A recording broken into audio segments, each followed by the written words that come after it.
Here I am with my latest project. It's not about the actress here. It's about this board, and this board is a motor control development board from Microchip, and it basically has an inverter here and a controller, microcontroller, and it's primarily used to run low voltage motors, DC motor, BLDC, PMSM, such kind of motors. But what I have done here is use only 4 of these MOSFETs and use a high-speed PWM, and then run a speaker, and in other words, it's a Class D amplifier. So what is a Class D amplifier? It basically has 2 PWMs, and those 2 PWMs are fed to these 4 MOSFETs, and the PWM is modulated in such a way that it produces a sound, and in this case the modulation is done by this input from the computer. It's an audio input, and I'm using a decoupling capacitor and a 2 resistors which biases the voltage to half the voltage, and that is done because the input, the audio input coming to this board, or from this, which is the output of the computer, or any other, let's say your mobile or any other audio device which can output an audio signal, is bipolar. But the input which goes to the microcontroller has to be unipolar. So this circuit is what it does. It is a DC blocking capacitor and 2 resistors to bias. And the speaker is driven, and there is the power supply. The voltage can be varied from 12 volts to 24 volts. Nothing happens. It just increases the loudness of the sound.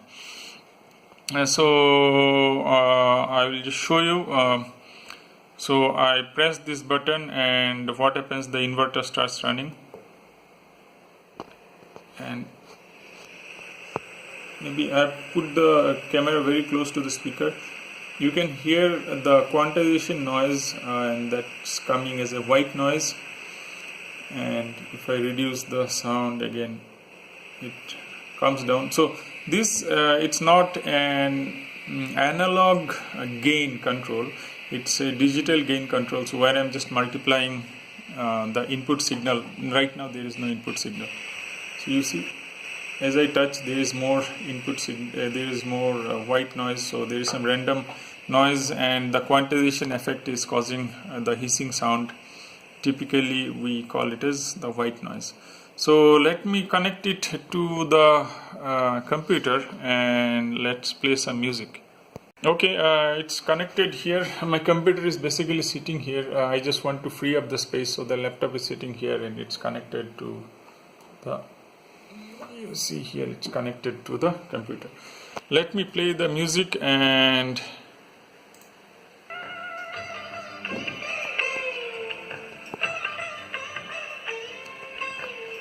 let me increase the volume.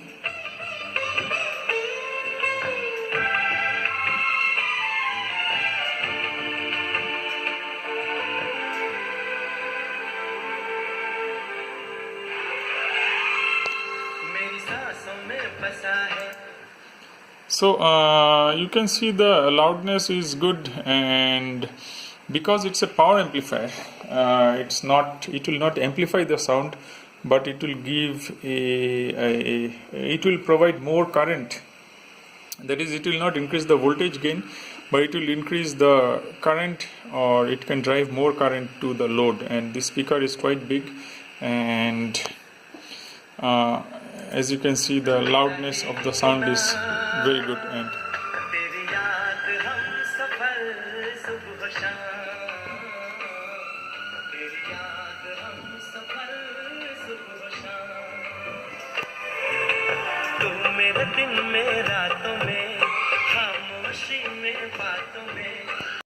okay, so I think you have seen the or you have heard the sound quality.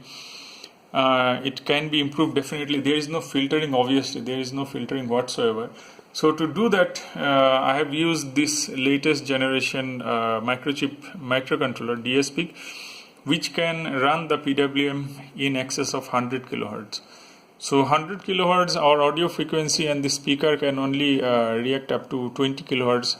And this speaker, since it is big, it's a woofer, I think it will not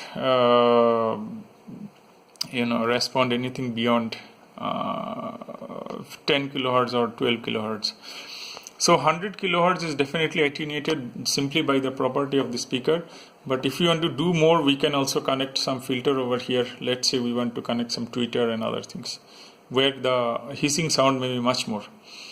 And so 100 kilohertz here, if I go to higher frequency, I don't see any big difference or any big improvement. So the audio signal is also sampled at 100 kilohertz. So the software I'm not showing, it's nothing big.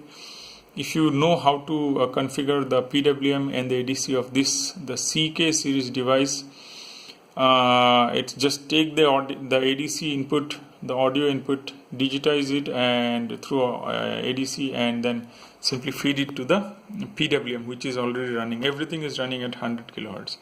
So no big control, it's just a fun project, but it definitely sounds good, the speaker. Let me play the music once more. I really like this song. Play. Let me increase the sound.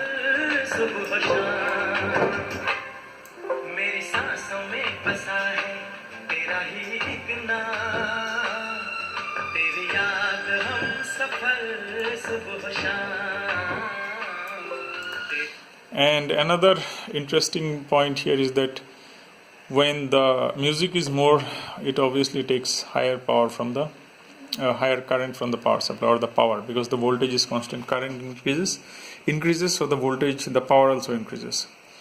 Okay, so basically, if you have an inverter that you are planning to run a motor and it's just lying around, you can always use it to play some cool music.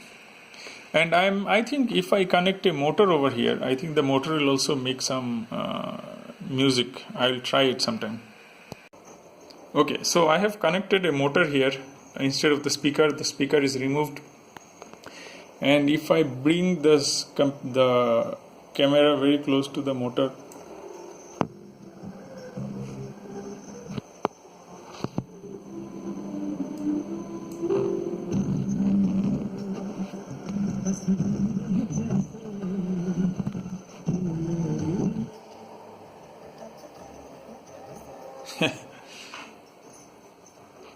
see, the motor is also playing the music, but obviously it's taking a lot of current, so the impedance matching is not good.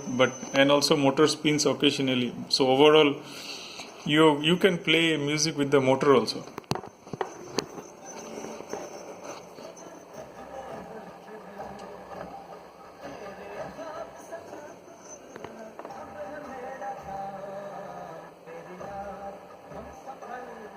And the good part is that because of the low pass characteristic of this motor, the bass or the low frequency sound is really amplified, and higher frequencies are attenuated, so it's acting like a good woofer. So motor is playing the music. Okay, thanks a lot for watching.